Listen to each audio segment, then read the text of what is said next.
It's more than a week before opening day of the fair, and many of the 2,065 handmade items entered in the Fabrics and Threads department await judging.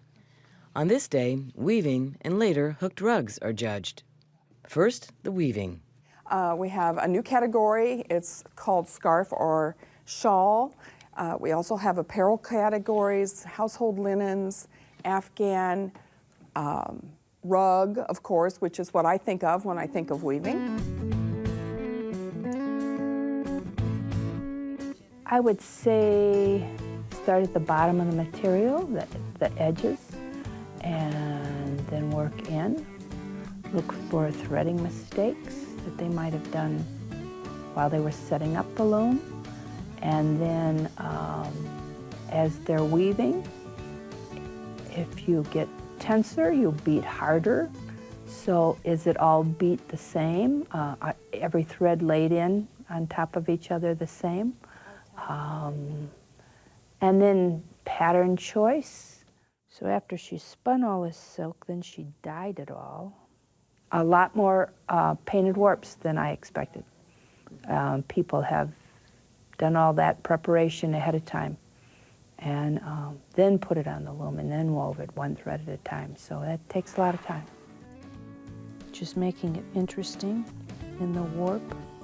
I think that's the hardest, is picking out one better than the other when they're all really nicely done.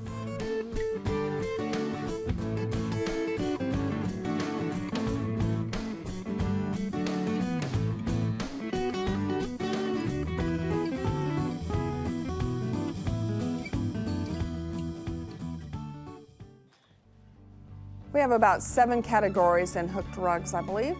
And those categories are differentiated by the size of the strips of wool that are used in making the hooked rug. I don't think it's packed too tight. Well, I start personally with technique, looking at the quality of the workmanship and looking for any noticeable flaws or gaps or colors that seem sort of out of place. Okay, a few holidays.